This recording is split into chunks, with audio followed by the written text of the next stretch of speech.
sei. Paulo Branco, quem é você? Bem, eu nasci em Passo Fundo no dia 16 de setembro de 1931 e pais também naquela região do Planalto Central do Rio Grande do Sul.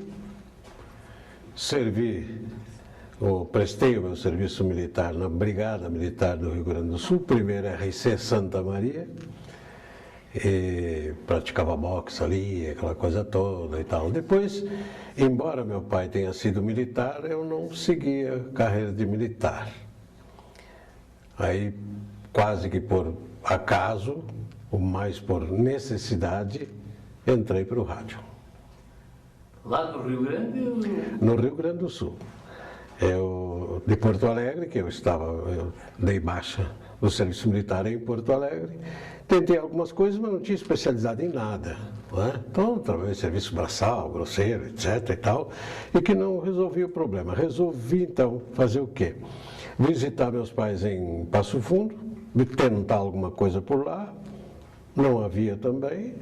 Fui para Erechim, onde eu tinha um irmão lá, e esse irmão foi jogador de futebol, do Ipiranga, do Atlântico de Erechim, que eram os times mais importantes da região, foi do Internacional de Porto Alegre, goleiro Miguelito, né? Mas se radicou sempre lá em Erechim. Conhecia Deus o mundo, cidade pequena, conhecia todo mundo. Então cheguei, visitar ele e tal, e disse para ele que eu estava procurando alguma coisa para fazer, eu tinha que trabalhar, não podia ficar assim e tal. Ele, como conhecedor da cidade, saiu. Vou até arranjar alguma coisa aí, né? E foi, tal, e voltou bem à tardinha. E disse para mim, a única coisa que eu arranjei para você é ser locutor na Rádio Cultura de Erechim. Como é que faz? Digo, aí que tá, porque eu nunca fiz locução, não fiz nada. Mas, voltando àquele tempo de militar do meu pai, eles foram bem jovens para Passo Fundo, para fundar o Regimento de Cavalaria, o 3º. E ali envelheceram juntos. E se aposentaram quase que todos juntos, morando muito perto um do outro.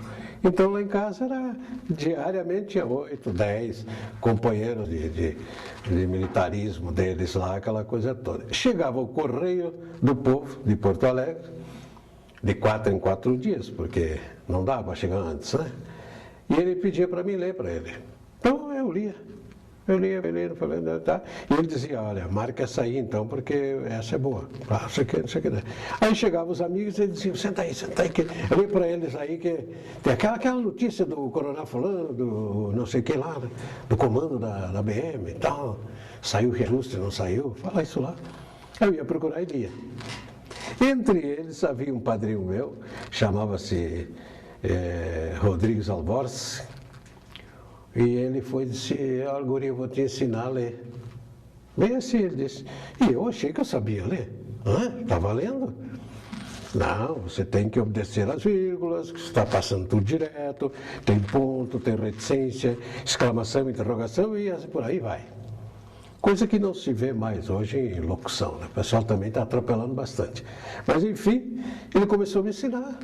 Vírgula, aquela respiradinha leve, tá? Para você chegar até o ponto, aí no ponto, tá? Se precisava, você muda de tom, então me deu um curso de radialista, né? Porque o que o radialista precisa, acima de tudo, o locutor é saber ler. Às vezes você sai de uma universidade e não sabe ler. Quer dizer, não sabe ler para ser ouvido por outras pessoas. E ali, então, quando eu fui fazer o tal de teste, cheguei lá e vamos lá, né? Fazer o quê? Fui lá, o cara me deu um noticiário. Noticiário, beleza, né? Então eu peguei, fui para dentro do estúdio, não havia gravador, não havia nada, então isso foi em 1952, não havia gravador e tal. Então passava-se a Voz do Brasil, que já existia, pelo transmissor. E o estúdio ficava limpo aquela hora. Então veio o diretor, o meu irmão, não sei mais quem ali, eu entrei para dentro do estúdio e li o noticiário.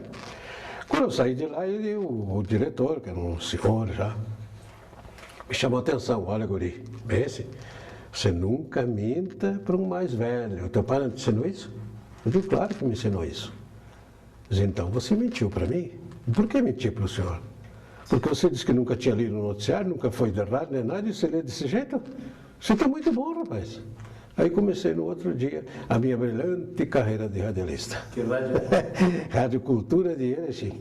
E depois? Aí depois ali da Cultura de Erechim, estive trabalhando na Rádio Planalto de Passo Fundo, na Rádio Alto Taquari de Estrela. Trabalhei junto ali com o pai desse Chaves, que faz na Globo, de Brasília, ele faz o Alexandre Garcia, né, Chaves? O Alexandre Garcia. O pai dele era Chaves Garcia. E são lá de Estrela. Eu trabalhava na Rádio Alto Taquari de Estrela. E o pai desse Alexandre Garcia, ele animava muito aqueles quermes, né? São aquelas festas de alemães, 3, 4 dias, 5 dias, nem sei quantos dias. Né? E ele ia para lá, a rádio ia transmitir, e ele ficava lá no meio com um apitinho lá, e chapeuzinho e coisa, e pai, vamos embora. Tinha semelhante a uma festa do shopping. Né? E dali fui para Porto Alegre, fui fazer um teste lá na Rádio Itaí, né? Aí não muito demorada, coisa, não sei o quê, não sei o quê. Aí é aquela história, né? Vai vendendo o que tem, vai vendendo o reloginho, vai vendendo, daqui a pouco está andando a pé, porque não sai o tal de emprego. Então, como eu lia muito sobre um cidadão chamado Mendes Ribeiro, hoje falecido, faleceu prematuramente, quer dizer, é meio relativo esse troço prematuramente, né? Faleceu, tinha que falecer, né? É. Mas jovem. Aí o Mendes Ribeiro era Relações Públicas da Pepsi Cola, na Praia de Belas. Pedi informações. E eu sabia que ele mandava alguma coisa na Rádio Gaúcha. Fui lá na Praia de Belas. Tentei falar com o seu Mendes. O seu Mendes me atendeu, eu disse, sim, o que é? Eu digo, eu tenho visto o senhor em revistas, em jornais e tal, e eu estou procurando oportunidade, assim, estou vindo de Passo Fundo, trabalhei em tal rádio, mais rádio, né, e tal. Então vai às 6 horas. Lá no, sabe onde é a rádio? Sei, lá no Edifício União. É, exatamente. Me espere lá na porta principal ali, às 6 horas da tarde, que eu vou chegar lá e vamos conversar. Tudo bem. Estou esperando, daqui a pouco chegou ele com uns 4 ou 5, ele era o bom da boca, né? Chegou com aquela turma e tudo, eu falei do seu Mendes, falei com o senhor lá na... tá, entra. Aí eu entrei para dentro do elevador, né? Respirando miudinho, para não respirar o ar que podia faltar para eles, os caras tão importantes, né? E eu tão pequenininho ali no meio, né? Sabe, aquele cara que... Né? Nossa! Subi. Entramos lá no departamento de notícia, tinha o Aden Rossi, o Orlando Liotto, e tinha mais um outro rapaz ali, que eram os componentes da equipe. Eles, olha, ele vai ficar aqui e ensine para ele como é que funciona, né? A redação, locução de notícia e tal, tal, tal. Olhou para mim. Quando você achar que está bom, me avise. Como é que eu vou achar que eu estou bom? Né? Então fiquei ali uns dias e tal, eles me ajudaram muito e tal, né? Coisa. Quando à noite, que todo dia lá, porque ele era o chefe do departamento de notícias da Rádio Gaúcha. Era super importante o cara, era um dos diretores da rádio. Tá bom. Eu digo, olha, eu não estou aguentando mais isso aqui, tem que ver como é que fica. Eu disse, não, vamos preparar um noticiário aí. Mendes Ribeiro, que me desculpe, mas eu tapeei ele aquele dia e os outros me ajudaram. Eles vão deixar 2 erros propositais. Se fizer muito perfeito, ele vai perceber que alguma coisa não está certa aqui. Ele é muito, né? Então, vamos deixar 2 erros, né? E você, tá.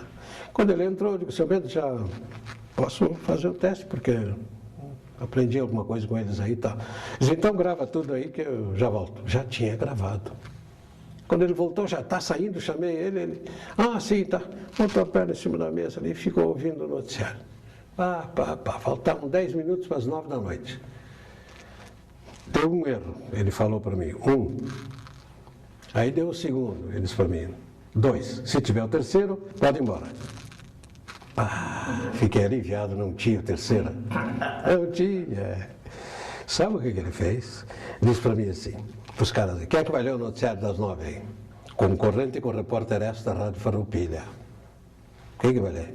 Orlando e eu? Dá para o rapaz ler. Eu não sabia onde era o estúdio, porque era muito grande a organização, era o último andar do edifício União inteiro era da rádio.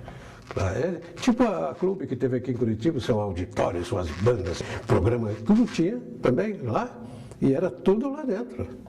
Então você saía do elevador, 2 elevadores, à esquerda, notícia, esporte, departamento comercial, diretoria. À direita, estúdios, rádio novela, não sei o quê, rádio teatro, pá. Então eu tive que achar o estúdio. Perguntei para alguém que falou aquela célebre frase, né? Se a luz estiver vermelha, não entra. Né? Aí, cheguei na porta assim, estava a luz verde, entrei. Sentado aqui, Cândido Norberto, falecido há pouco tempo agora, um dos ícones do rádio do Rio Grande do Sul. E aqui, Leonor de Souza. Seria como se hoje, para se ter uma ideia, eu estivesse entrando na cabine do Jornal Nacional e fosse sentar ali entre o William Bonner, né, e a mulher dele, que faz a Fátima Bernardes, né, e ler um noticiário. Eu vim lá de Passo Fundo. Pelo amor de Deus. E além do locutor, também teve outras atividades no Rio Grande do Sul, como repórter, por exemplo, né? Sim, dali eu passei no teste. Claro, passei no teste, tudo bem e tal, né? Aí eu era muito assim, vivaz e tal, aquela coisa, já vi o gravador e tal, então comecei a fazer também reportagens, né? E eu tinha umas atitudes assim, bem lá na frente para a época, né? Me chamaram de louco. Quando eu saí pela Rua dos Andares fazer umas entrevistas sobre o Grenal, né? E tinha na esquina da Borges de Medeiros um guarda de trânsito com aquelas luvas brancas aqui que eles usavam, não sei se aqui teve também, né? Ele ficava ali, pá. Tem uma novela aí que faz, né? Pá. Eu cheguei, peguei o cara e perguntar para ele o resultado do Grenal, foi um escândalo. Pô, o cara entrevistou o guarda de trânsito, né? Então eu ia para frente, fiz uma porção dele. Tem uma história como repórter do jogador da seleção brasileira que foi uma gafe, né, no rádio. Conta essa aí. Eu fui certa vez fazer a cobertura, porque na Copa do Mundo de 58, a seleção visitava os estados que contribuíram com um jogador para a seleção. Então eles iam visitar todos. E nós tínhamos lá o Oreco, que foi um dos integrantes da seleção, um campeão do mundo na época, né? Aí eu fui fazer a cobertura lá no palanque e tal, aquela coisa toda, gravar sem tirar a mão, e pá, tá. Cheguei todo afoito, né?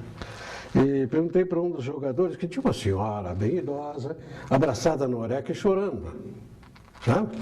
Aí eu perguntei de quem é aquela senhora. O malandro vai e diz para mim assim, é a mãe do Oreco. Que tal? Peguei o microfonezinho aí. E agora, senhora, o senhor deve ter feito mais ou menos isso, né? Vamos ouvir as palavras da mãe do Oreco, que está aqui abraçada a seu filho, chorando. Ei, pai, me aproximei e botei o microfone para ela. Ela disse, eu não sou mãe do Oreco, coisa nenhuma. Meu Deus. Não sou mãe do Oreco, nada. Eu sou mãe de todos eles. Eles, para mim, são todos filhos. Né? E tal. Então, é torcedora, e aquela coisa. Então, ela estava lá por causa disso. Tá? E às vezes entrei numa fria. Né? Paulo, você, pelo que fala, é daquela época em que o locutor, o radialista, fazia de tudo um pouco. Né? Sim.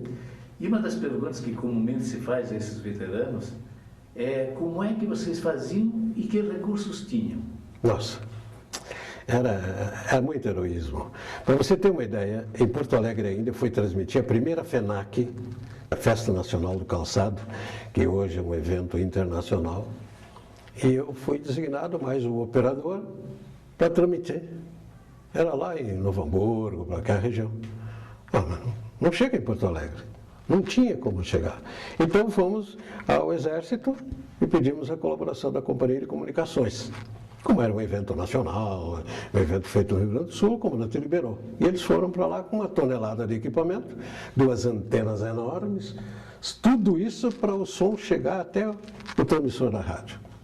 Foi um problema. Hoje você faz com o celular, né? Então, isso demonstra bem como que era a coisa. Por isso que todo mundo diz, não, porque esse cara mais idoso, tem a Maria Tecida. Não fomos melhor do que ninguém. Né? Mas eu penso assim, eu com esse equipamento de hoje, como é que fica? Nossa, fazia, pintava, bordava mesmo. E antes, quando você participou uma época lá no Rio Grande do Sul, de um grupo, né, chamado da Legalidade, sobre as questões do governo brasileiro. Tem uma história também interessante da sua situação como jornalista, como radialista. Qual que era? Ali é o seguinte, nós formamos a primeira rede da Legalidade para apoiar a posse do João Goulart, que estava na China, quando houve o golpe e tal, aquela coisa toda. Então nós fomos para lá. tudo para o Palácio Piratini, aquela coisa toda e tal, e houve um recuo dos interessados que ele não fosse empossado. Houve um recuo porque a manifestação popular foi muito grande, o Rio Grande do Sul formou aquela rede nacional, né, e tal. Passado aquele negócio, o Goulart assumiu, né, depois é que derrubaram ele. Então ele assumiu e tal, e o Leonel Brizola, que era o governador da época, ofereceu uma churrascada no Palácio Iguaçu, né, para inaugurar lá no Piratini, Palácio Piratini, né, e para inaugurar uma placa de bronze tamanho de uma parede, era o tamanho da parede. E em cima, coisa que gaúcho gosta bastante, né, aos heróicos radialistas gaúchos. Né? E aí, por ordem alfabética, fulano, e o meu não estava lá. Mas que coisa. Aí falei para o governador, meu nome não está na placa. Ele, brincando, falou para o assessor, manda fazer uma plaquinha só para ele, põe do lado aqui e tal. E dele festa. Tudo bem. Quando foi feita a segunda rede da legalidade, eu estava na Rádio Cultura Rio Grandina.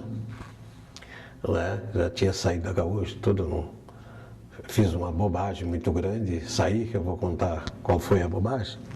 Aí, eu estou indo para Porto Alegre para vir para Curitiba, né? Já para vir para cá, porque eu queria outros ares. Né? Tá bom.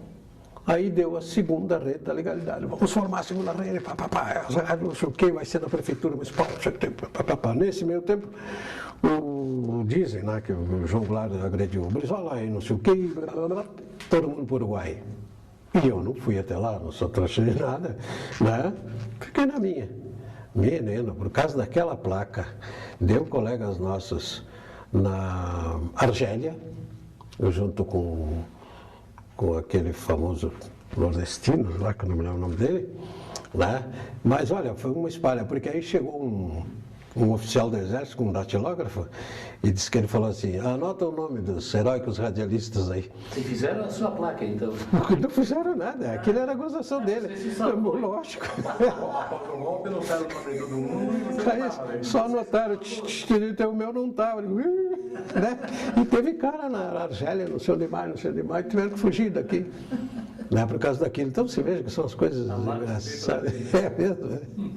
Agora, com relação à minha saída da Rádio Gaúcho, foi interessante. Porque um cidadão de uma cidadezinha, desse tamanhozinho assim, chamada Minas do Butiá, a cidade vivia em torno da mina de carvão. Né? Chegaram naquela cidade, sentia o cheiro da mina de carvão. Veio até a Rádio Gaúcha queria contratar alguém para dirigir a rádio dele. Ele tinha ganhado uma concessão e queria alguém que interesse tratar. O pessoal de lá falou assim, olha, o mais novo aqui da turma é um rapaz aí, fulano, assim.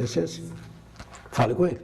Ele veio, falou comigo e tal, lá, você vai para lá, me dirigir a rádio, não sei o quê, isso que aquilo e tal. Eu digo, olha, eu agora estou aqui, começando aqui e tal, tá tudo bem, coisa, mas não estava, porque a coisa estava brava, por causa de salário, aquelas coisas lá todas, né? Mas tudo bem. Aí eles, bom, então fica de pé o convite, quando se resolver, você, né? Tá. Quando foi um dia, sabe o quê? Eu não dava o valor que tinha que ter dado para a Rádio Gaúcha. Pelo amor de Deus, cara, eu estava no ápice da coisa. O cara que saiu lá de Passo Fundo estava no ápice. Não. Um dia eu peguei e larguei tudo. Fui lá no escritório, pedi meu dinheiro, me pagaram, e fui embora para Minas do Butiá, sem avisar Mendes Ribeiro, sem avisar ninguém. Ele ficou louco da vida comigo. Eu não sabia também a importância que eu tinha, modéstia à parte, na equipe. Ninguém me disse isso. É um problema esse negócio de não ter alguém que te diga, olha, fulano, você fica aí. Mas passe fome, ande a pé, mas fique. Bom, você tem isso. Mas não. Mas ninguém me disse nada. Então, fui para Minas do Butiá. Que sorte a minha. Quando cheguei lá, falei com o Cambota, era o apelido dele. Que ele era o padeiro da cidade. Tinha uma padaria, levava pão de casa em casa e era o dono da rádio. Então não entendia nada e era consciente disso, queria alguém que entendesse. Aí ele disse para mim, olha, você passou esse tempo todo, você não veio, eu estou com outro gerente aí. Então eu fiquei sem a Rádio Gaúcha e não sem a Rádio de Minas do Butiá, porque ele disse para mim, não, faz alguma coisa aí, faz locução e tal. Aí fiz programa de Vitória, fiz não sei o quê, foi uma estada maravilhosa lá, né? Mas essa foi bola fora. E sua vinda para o Paraná, você já estava pensando em vir antes de tudo isso, né? Para nós lá, o Paraná era lá num fundão que eu não sei aonde. sabe? Não sei se é porque o transporte era mais difícil, mas era tão longe. Eu dizia para os caras, sabe, eu tenho vontade de ir para Paraná. Você está louco, cara? Paraná? Tá? Mas eu desinvestei e queria vir. Então eu pensei assim, fico em Curitiba uma semana, se não arrumar emprego, vou para São Paulo, que lá fatalmente arruma, que sempre foi a meca do rádio lá, aquela coisa, tá. Cheguei aqui em Curitiba, saí da rodoviária, um lanchezinho na sacola, fui ali para Praça Carlos Gomes, sentei lá e ali eu tomei meu café. Porque agora eu vou procurar rádio. Encontrei um edifício que tinha 2 rádios no mesmo edifício, parece que era emissora paranaense, curitibano, uma coisa assim, né? Cheguei lá, alguém me disse, ali tem rádio. Falei com um cidadão chamado Léo Paz. El Morocho, né? Era um uruguaio, argentino, coisa assim, né? Mas um coração enorme. Ele disse, olha, eu aqui na minha rádio só toco música, você está vendo aí, ó? Ele pegava o telefone, estava no estava anotando música. Ia lá para o operador e toca a música, era só isso. Então ele pegou e disse, olha, eu aqui não tenho, não faço outra coisa a não ser isso, né? Então vamos dar uma saidinha aí que eu vou... E me levou lá para o Marcos Aurélio, que era diretor da Copel e diretor do departamento de notícias da Rádio Cultura, que era muito forte em notícias na época. Não havia uma TV para incomodar, então 10 horas da noite aquele noticiário lá era... Tá. O Marco Aurélio disse, eu gosto de locutor gaúcho e tal, aquela coisa toda, mas acontece que eu estou com o meu quadro completo, porque não sei o que tem, infelizmente, eu não... Tá bom. Aí o El Morocho disse para mim, vamos lá na Rádio Independência. Chegamos na Rádio Independência, conversei com o Jair Brito. Contei a história para ele, passa 6 horas aqui para a gente conversar melhor. Então eu cheguei de manhã em Curitiba e às 6 da tarde estava empregado na Rádio Independência, que era na época também um dos primeiros lugares. Como eu tinha falado para o Jair que eu animei programas de auditório e tal, eu fui para o departamento de notícias, com Irineu Silva, com Adelson Alves, né, com o J. Pedro. Então, tá lá. Um dia ele me chamou. Você disse que apresentou o programa de auditório? Eu apresentei, então. Então você pode apresentar programa de estúdio. Bem, eu digo, nunca fiz isso aí. Não, mas é que eu estou com um problema no horário das 5, porque a rádio não virava 24 horas, tinha que abrir às 5. E o cara está sempre abrindo à tarde, aquela coisa toda, eu vou botar ele no outro horário e você vai fazer esse programa. Concorda? Claro, sim. Digo, então eu vou colher um material aí para ver o que eu vou fazer, né? Eu disse, não, começa amanhã. Ele falou de tarde, começa amanhã às 5. Imagina. E eu comecei das 5 às 8, Paraná Bom Dia. Divertido, maravilhoso. Naquela época podia sair deputado. Tinha gente que mandava muita carta, hoje seria o e-mail, talvez, mas as cartas diziam assim, porque eu arrumava ali cadeira de roda, tratamentos médicos, passagens pela pluma, tal. Por quê? Porque quando você tem um veículo desse na mão, é a maior facilidade do mundo. Não é mesmo? Você chega lá, olha, você não me consegue 2 passagens, eu vou falar na tua empresa lá. E ele, o pessoal da pluma, aquele traço todo, me prestigiavam muito, porque tinha um retorno bom e eu ajudava as pessoas. Então eu sempre dizia, quando me mandavam carta dizendo por que você não sai, candidato aí, vereadora, deputado, que em casa o senhor tem 10 votos, tem 5, tem 4, não. Sabe por que eu não vou ser político assim, desta forma? Porque é o seguinte, eu ajudo isso porque eu tenho... Vejam vocês, eu dizia no ar isso mesmo. Cheguei aqui desempregado, com a mão na frente e outra atrás, 6 horas da tarde estava empregado, estou cheio de amigos e sou muito feliz, estou ganhando meu dinheirinho aí e tal, e tenho um veículo na mão para arrumar coisas para semelhantes aos nossos que estão precisando. Então, eu tenho um veículo desse, não vou arrumar uma cadeira de roda, isso, aquilo, papapá, pelo amor de Deus. Agora, se um dia eu for na tua casa, pedir o teu voto, aí eu já vou estar cobrando aquilo que eu fiz aqui. Não é isso? E nessa questão de junto ao povo e auxílio e ajuda, teve uma época também que você andou saindo com um trailer, alguma coisa parecida? Ali já foi bem mais perto, 1982. Era. Então nós inventei a tal de grande maratona da cidade, na Rádio Cidade, que substituiu a Rádio Curitibana, né? O equipamento da Rádio Cidade era todo da Curitibana, né? Eles trocaram o nome só. Então lá eu inventei a grande maratona. O que era a grande maratona? Eu saía, e é interessante que naquela época a gente saía, o veículo da gente, que nessa altura já tinha carro, né? Um Fusquete tinha, 66, mas já tinha. Então eu saía com a minha gasolina, com o meu carro, de noite, para ir fazer reunião lá no Boqueirão, que eu nem sabia para que lado era, né? E tal, com o pároco local, o pastor, o diretor da escola, da associação do bairro, reunia os líderes do bairro e explicava do que se trata. A rádio incipiente, recém começando com esse título da Rádio Cidade e naquela frequência. Então eu ia para o quadro negro, desenhava lá, que vocês pegam ela aqui, sabe? Então os caras iam lá. Então vocês vão formar equipes para participar da grande gincana e tal, tá? No dia do encerramento da maratona. Então nós vamos ter que ouvir a rádio. Quanto mais gente, melhor. Se uma equipe tinha 25 caras, é mais 25 ouvintes que eles vão estar ouvindo a rádio, porque no meio da programação vai sair uma pergunta. Atenção, quem está participando da maratona e tal. Pergunta sobre história, pá. Pergunta sobre religião, pergunta sobre científica, enfim. Fazia as perguntas. Se vocês têm que estar atentos para depois conferirmos as respostas, marca pontos. Se a equipe ganhar, vocês vão ter um fim de semana em Foz do Iguaçu.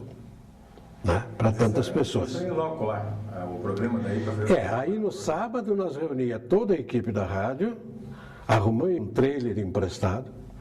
O Luiz Ernesto, que hoje era vereador, político e tal, o Luiz Ernesto tinha um Galaxy, então ele é bom para puxar um trailer. Aí a Sul Trailer emprestou um trailer para nós ia para o bairro, todo mundo já sabia nessa altura, que nós íamos para lá. Aí instalava lá com uma linha, porque ainda tinha que fazer linha, na telepar, não sei o quê, papapá, lá. Então o trailer é um estúdio, Então o pessoal ia ver cara a cara. Dirce Alves, que estava recém começando a fazer horóscopo na época, o Jamur Júnior, o Gacituri e tantos outros, caras que já tinham nome de outras rádios, aquela coisa toda, e que a pessoa só estava ouvindo, não sabia como ver. Ora, ficava assim, né, gente? E eu, ao mesmo tempo que eles estavam vendo o programa, eu estava comandando logo aquelas coisinhas de corrida de saco, mas não sei o quê, divertindo. E o povo local oferecia o almoço para a equipe. Como era uma equipe grande, então, por exemplo, o Lustado chegava e dizia assim, você vai almoçar lá em casa, você e o fulano. Vou almoçar na tua casa. E os outros três levaram na outra casa, e assim vai. Então foi uma divulgação fantástica da rádio, e um programa que marcou a época. E a sua participação na educativa? Na educativa eu apresentei noticiários pela manhã, com o Sérgio Luiz, com a Léa Oxenberg, e o Vando Story, grande voz. Então eu fazia o noticiário 7 horas da manhã. E fazia também uma cobertura, porque a rádio educativa, não sei se hoje, mas na época tinha uma equipe muito grande, uma equipe boa. Então o que eles fizeram? Fulano vai para a Assembleia Legislativa, fulano faz geral, Paulo Branco, Câmara, tá bom? Eu morava perto da Câmara, Câmara de Vereadores. E assim ficamos cada um com um setor. O que acontecia? Uma cobertura perfeita, porque aí eu assistia toda a sessão da Câmara, tudo que saía lá, e depois entrevistava um cara que eu achei que foi mais importante daquilo ali, então fazia essas coberturas lá. Foi uma das participações que eu fiz na educativa. Outra grande história que a gente lembra também, que ficou famosa aí, não sei se foi na Guaracá, na Iguaçu, foi uma questão também de outra gafe, de um gol. Aí, já voltando também, lembrando do Rio Grande do Sul, conta para nós aí. É interessante. Estava a Rádio Iguaçu, a TV Iguaçu, estava começando a fazer suas transmissões esportivas de longo alcance, Porto Alegre. Era quase que como um teste, as primeiras e tal.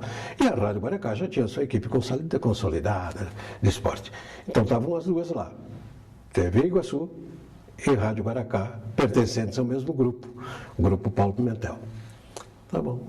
Aí o jogo lá, Internacional e Curitiba, me parece que era, Tá correndo solto e E do lado de fora do estúdio tinha um monitor de TV, eu estou vendo o jogo lá. Eu tinha um garoto lá que pegava os resultados e trazia para mim. não só daquele jogo, do Brasil inteiro. Então pegávamos assim, atenção, gol. Aí o Rosilto Portela, que estava transmitindo o jogo, gol lá onde, Paulo Branco e tal, em São Paulo, no Morumbi, fulano. Então eu ia transcorrendo assim, e eu estou vendo o jogo lá. Daqui a pouco, um gol em Porto Alegre. E eles não disseram nada. Nem o Rosildo, nem o Nestor Batista, que era o comentarista. Né?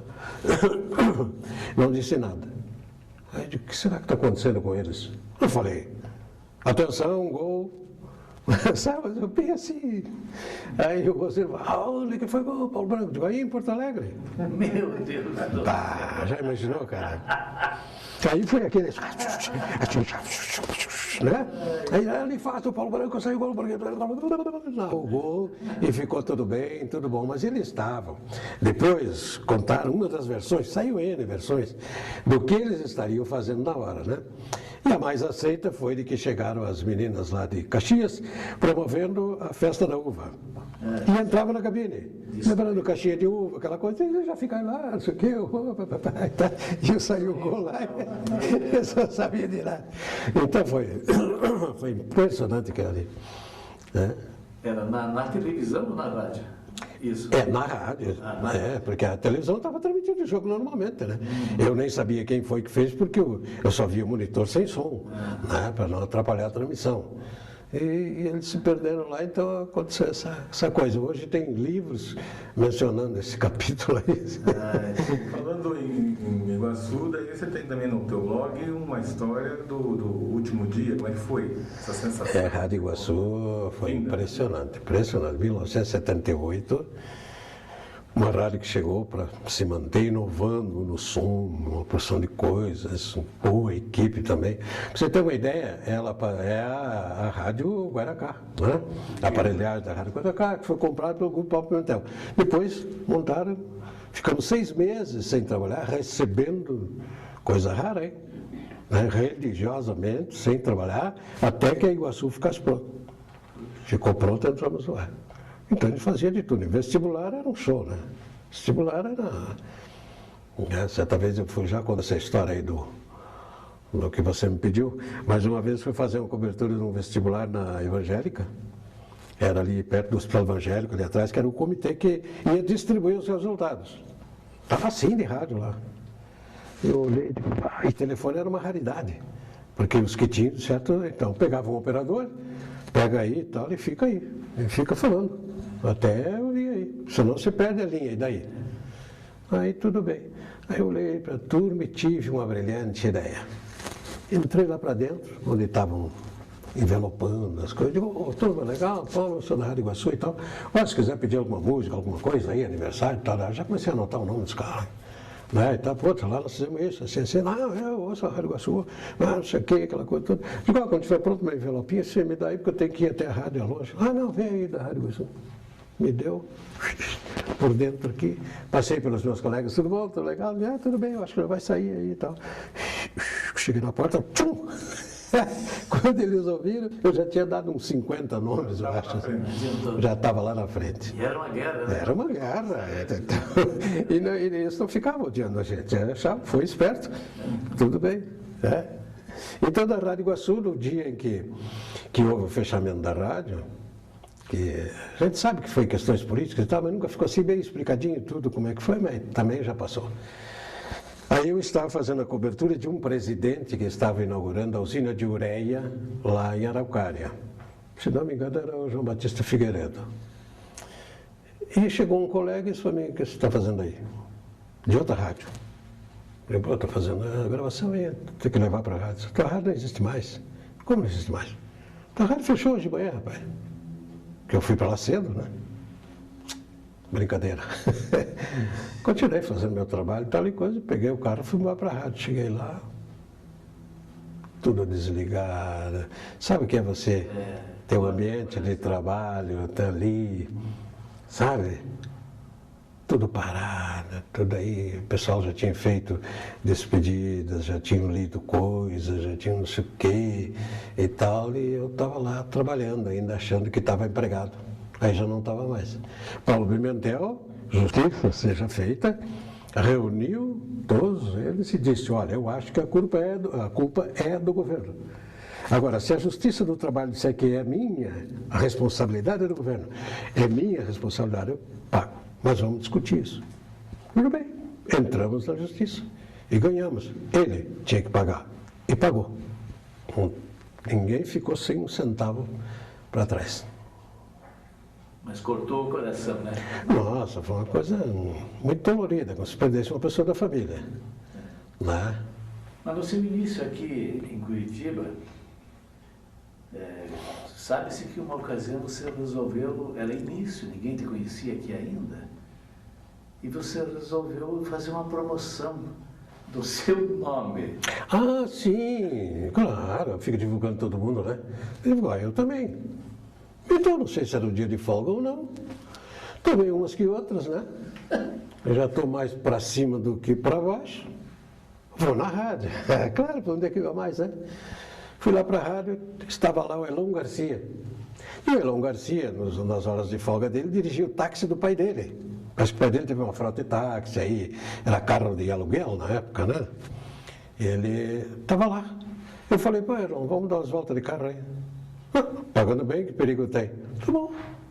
Entrei. A Barão do Rio Branco subia e descia até lá a estação onde é o shopping hoje. Tinha 2 sentidos? 2 sentidos. Então o que eu disse para ele? Desce por essa mão e volta para aquela, e vamos descendo e você vai voltando. Ele já viu que eu estava muito doido, né? Tá bom. Aí me contou ele no outro dia que eu batia com a mão para lado de fora da porta assim, bam, bam, bam, bam, Paulo Branco, Paulo Branco, bam, bam, bam, Paulo. E eu olhava para dentro e dizia para ele, mas que divulgação, hein, cara? É ou não é? Pode, um negócio assim. Até onde ele me conta, ele diz, que divulgação, hein, Paulo Branco? É o marketing de guerrilha que dizem hoje, esse tipo de publicidade diferente. Aquela ali é brava, mas tem umas coisas que a gente faz que são deliciosas, muito boas. Uma vez eu estava sem dinheiro, eu convidei não sei quantos caras para jantar ali no Palácio, restaurante Palácio da Barão do Rio Branco. Nossa! Mas como eles sabiam que eu sempre tinha uma graninha e tal, foi não sei quantas pessoas, inclusive uns que moravam na pensão comigo e tal, né? Aí dali a pouco comecei a dar risada. Eles também me contam, né? Que eu comecei a dar risada. Lembra que você está rindo tanto? Eu peguei um deles, porque eu estou rindo porque eu não tenho dinheiro para pagar isso aí. Minha nossa. Aí eu tive que ficar lá, empenhado, e ele sair para se virar, arrumar dinheiro para pagar. Aí pagaram, terminou, tudo bem. Acho que tem umas coisas fantásticas. O Paraná é só Curitiba rádio, mas teve, acho que, passagens para o interior também? Rápidas? Isso depois de muito tempo, porque Curitiba, eu trabalhei na Guaracá, lá na Iguaçu, na Curitibana, com o Jorge Nassar, recentemente falecido. Isso é pesado a gente dizer toda hora recentemente, mas fazer o quê, né? O caminho de todo mundo, um dia a gente vai também. Né? Então, o Nassar era deputado estadual, uma voz fantástica, e fazia os seus programas lá, e eu antecedia ele no horário. Fiz também Rádio Emissora Paranaense Notícias, porque naquela época você tinha 2, 3 empregos, 2, 3 rádios. Né? Desde que você não fizesse na outra rádio que você está fazendo nessa, aqui você é apresentador, de manhã. Lá de tarde vai ler notícia. Pode. Lá não havia impedimento. Então eu fazia esses 2, aquela coisa toda e tal. Quando chegou em 1986, eu estava na Rádio Educativa. Campanha do Álvaro Dias para governo, primeiro mandato. E eu fui escolhido pelo coordenador de rádio da campanha, que era o Lorival Pedrazani, para viajar o interior todo, né, integrante da equipe de campanha do Álvaro Dias. Como vamos fazer isso? Você é funcionário, eu era funcionário seletista do governo, né? Tá, mas você pode, porque só vai viajar sexta-feira. E você na segunda está aqui para fazer o noticiário. Feito. Viajei em 50 municípios. E ali eu senti, porque a minha questão era visitar rádio, jornal, TV, se tivesse na cidade e tal. E eles iam me entrevistar e eu ia falar sobre a agenda do senador Álvaro Dias, que estaria, não pode dizer comício, né? Então, é a agenda dele e tal. Fiz isso. E eu conversava muito com os donos de rádio, que naquela altura estão querendo fazer média comigo. Mas esse cara vai ser alguma coisa aí, né? E tal. Então, era almocinho para lá, almocinho para cá, vem de cá, vai ali. E se queixavam muito, né, que eles não eram nem recebidos aqui. Na época, era a subchefia da Casa Civil que atendia isso, o pessoal que não entendia nada de nada, né? E tal. E eu vinha e relatava para o Pedrazani. Então, quando o Álvaro Dias sumiu, ele criou a Secretaria da Comunicação Social do Estado do Paraná. Foi em 87. E ali foi criado o setor de radiodifusão, para atender esse pessoal. Radiodifusores, radialistas, etc., do interior, de qualquer lugar, né, dar uma atenção para as pessoas. Achei que foi uma boa medida. E ali eu fiquei uns 20 anos mais ou menos no Palácio Iguaçu, aí depois já como estatutário, né, fazendo rádio. Por que tem gente, pô, mas onde é que você anda? Que a gente, né? Às vezes eu ponho lá no meu blog assim, reencontrei o amigo fulano e tal, um dia eu tive que esclarecer, né? Eu não estava preso, não. O que aconteceu é que eu fui para a área política, rádio estatal, né? Tudo lá dentro do Palácio Iguaçu, eu moro na Redondeza, então era pertinho para ali, e perdi contato com o pessoal de rádio comercial, né? Aí, depois de quando a gente... Com quase uns 20 anos, porque eu passei Álvaro Dias, depois entrou Requião, permaneci, depois... E foi uma passagem interessante, foi, politicamente, foi assim. Eu do Álvaro passei Requião, tudo PMDB. Mas eu, como todos os que estão aqui, que são jornalistas, são radialistas, sabe? Nós não temos um partido político assim, não, porque eu sou isso, aquilo. Não, ele tem que ser o máximo possível exemplo, por causa da função dele. Não tem que ser só isso, aquilo, não tem. Né? Então eu não era ligado a nenhum partido, como não sou até hoje. Aí o Requião manteve, só que ele fazia a Palavra Franca de Roberto Requião, foi uma das maiores redes que o Paraná tem, com quase 200 emissoras. Aí, terminado o governo do Requião, entrou Jaime Lerner. E como sempre a ordem é essa, não quero ninguém do governo anterior aqui. É um direito que cabe a ele e é uma precaução que ele toma, porque não se sabe, cada cabeça uma sentença. Né? Eu quero gente minha aqui, isso é lógico e justo. Como eu já estava aposentado como servidor público, então deixei de ganhar um dinheirinho a mais e fui para casa. Passei uns 3 anos e um dia encontrei um amigo, José Messias, e ele disse para mim, onde é que você anda, cara? Estou aí. Não, você vem para cá conosco, Palácio Iguaçu. Nós temos uma estrutura espetacular aqui, realmente era uma grande estrutura, e é. Pena que agora está abandonada, mas é uma grande estrutura. Estúdios, auditórios, tudo. Né? Aí ele disse, vem para cá conosco. E eu fui. E fiquei 5 anos no governo Lerner. Quando terminou o governo Lerner, voltou o Requião ao governo. Aí a ordem era, não quero ninguém do fulano aqui. Aí saí de filho, encerrei minha carreira e fico blogando agora. E fale do blog. O blog eu contei toda essa história que eu estou contando aqui, eu já contei no blog, todas elas, né? O meu editor está presente. Então, ele queria, meu filho queria que eu escrevesse um livro. Escrever um livro, não. Aí ele me pegou, porque senão eu vou fazer um blog. Mas não entendo nada do computador. Não, mas vai entender. Aí faz um cursinho no SESC, ele me ensina muita coisa, as coisas todas hoje já estou arranhando, né? E comecei a contar em capítulo, tudo isso assim, foi um teste para a minha memória, porque eu não só sei esses locais, como eu era capaz de detalhar a sala onde eu fiz o teste. Então isso foi muito bom para, né, porque a gente pode estar aposentado disso, daquilo, mas tem que continuar em atividade. Né? pbradialista.blogspot.com www.paulobranco.com www.paulobranco.com Bem fácil. Voltando à época de rádio, aí é uma grande emoção, um grande sentimento, emoção que você... Aí é bravo. Uma maior? Aí é bravo. A primeira grande emoção que eu tive no rádio foi na Rádio Cristal de Soledade. Desapareceu uma criança. 2 anos, eu acho, de um figurão da cidade lá. Desapareceu. E procurando aqui, procurando lá, acharam o corpo da criança dentro de um poço abandonado nos fundos do terreno, com canalização de cal para que o corpo fosse dissolvido. Então é crime. quem cometeu esse crime. Então vai ver a mulher do cara. Porque ele era veterinário, viajava para o interior. E tinha lá um caso com uma menina por lá e ela ficou grávida. Então ele pegou a criança e levou para casa. Contou a história de que achou na beira da estrada uma cesta lá com a criança dentro, enjeitadinha e tal. Quando ela descobriu a verdade, partiu para a vingança contra a criança, que não tinha nada a ver com isso. E eu entrevistei ela dentro do xadrez e perguntei se ela estava arrependida. E ela disse que estava arrependida, então confessou o crime. Por causa daquilo, eu tive que anoitecer em soledade e amanhecer não sei aonde, porque era só gente me assediando de parte do interessado para me comprar a fita. Queriam comprar a fita, que era uma prova, né? Aí eu procurei o Frei Antônio, que era um dos donos da rádio, que era instalada na igreja, e disse para ele, está acontecendo isso aí, então deixa comigo a fita, né? Mas por causa daquilo eu era muito ameaçado, muito tal, porque eles achavam que eu tinha.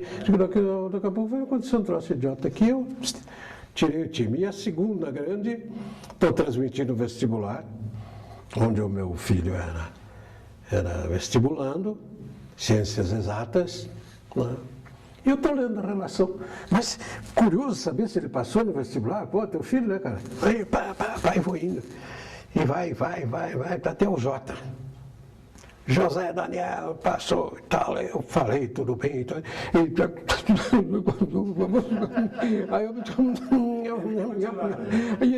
e aí então, engole aquele, parece um caroço, se ninguém passou por isso, mas quem passou sabe, parece um caroço que você engole, sabe? Então engole, fulano, não sei o que, aquela coisa toda, aí peguei o carro, fui, andei 1 quilômetro, 2, parei, aí sim. Mas foi, até quando eu contei essa história no blog, hoje não, mas no blog eu fiquei emocionado. É verdade. É impressionante. Sua visão sobre o rádio, o que você acha que é o rádio? O rádio é o seguinte, em 1957, 87, quando o Álvaro Dias assumiu, eu estava na Rádio Cati, fui fazer a cobertura do verão 87, nas praias. Fiquei 45 dias lá, né? Com hotel, com tudo e tal, Então, no fim de semana, a minha esposa ia para lá, e na segunda eu vinha cedo com ela para Curitiba, passava aqui o dia e voltava segunda tardinha. E nessa segunda-feira, eu ligava para lá e perguntava para os meus contatos, houve alguma coisa assim impressionante e tal, fora de... Não, está tudo normal aqui, tá. Então, eu ia para o telefone, dava notícia.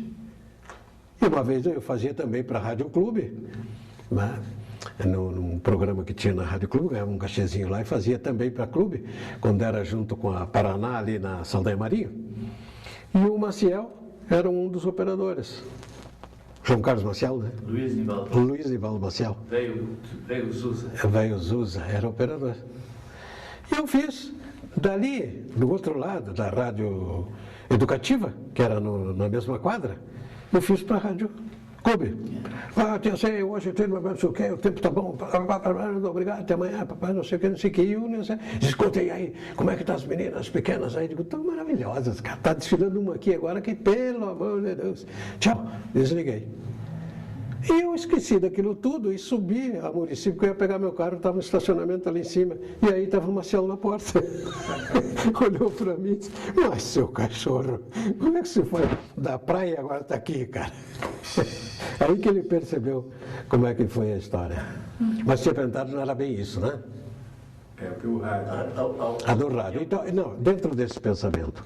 Quando eu descia segunda-feira, uma delas, eu sozinho no carro, descendo, ninguém na estrada, e lá no meio da serra, né, um casebre deve ser, uma casa, pela distância era um casebre, uma fumacinha, né, e tal. E eu então pensei o seguinte, veja o que é o rádio. Lá dentro daquele casebre, ele tendo um radinho portátil que já existia, foi agora, em 87, em 97. Então, ele está ciente do quê? Preço de tudo na praia, se morreu afogado, se não morreu afogado, como é que está isso, como é que está aquilo, os concursos de futebol, tudo. Ele sabe tudo através do radinho portátil. E isso jamais alguém vai tirar do rádio. Ele foi, é e será o grande veículo de comunicação, também no futuro. Mesmo agregado à internet, seja como for, Ele vai ser. Quando eu assessoro um político, eu digo para ele, dê importância ao rádio. Não pergunte o tamanho da rádio, o tamanho dessa... Não. O teu microfone, fale, porque sempre tem alguém ouvindo. Né? E daí a importância do rádio. Vai se modificando, vai ficando tecnicamente mais fácil de fazer, né? Mas será sempre o grande veículo, sem dúvida nenhuma.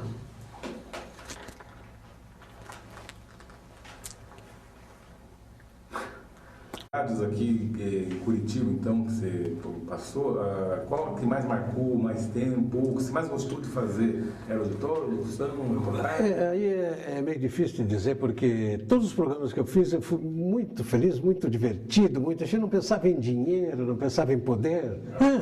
Eu penso hoje, quanto eu ganhava na Rádio Independência, eu não sei, cara. Não sei. Esse dia achei umas carteiras de trabalho, aí comecei a fazer um levantamento, que até vou publicar no Bola. Cheguei a ganhar 1 milhão por mês, 267 mil por mês. Devia ser daquelas moedas que hoje é 267 reais, né? E tal. Então eu comecei a ver ali, mas lá não se preocupava com isso, não se preocupava com hora extra. Não se preocupava em dizer, não, eu sou locutor esportivo, eu não vou lá. Está caindo a casa, você não vai fazer uma reportagem, porque eu só não tinha isso. A gente ia lá e fazia por amor à camiseta, molhava a camiseta mesmo. E desse amor aí, sem nem contar o nome de quem foi, mas parece que você foi despedido no microfone ou por causa de alguma coisa assim? Do quê? Do rádio, fez uma pergunta, o cara, se você repetir, vai ser despedido, e você continuou e foi despedido? Qual que é? Isso acontece com políticos que têm poder, né? Fiz uma pergunta uma vez para um político poderoso e ele disse para mim, se você repetir essa pergunta, você vai perder seu emprego. Eu repeti a pergunta. E perdeu. Perdi o emprego. Mas ele também já embarcou, já foi. Né? Pelo poder que ele tinha junto à organização que eu trabalhava. Né? Mas, fazer o quê? Paulo Branco, bom de conversar com você, bom de ouvi-lo. Suas considerações finais. A minha consideração é aquela, toda pessoa que tomar conhecimento desse trabalho que está sendo realizado aqui, com todas essas biografias de gente maravilhosa do Rádio do Paraná, ouça bem o que eles dizem, pense bem no que eles dizem, né? Porque eles dizem grandes verdades.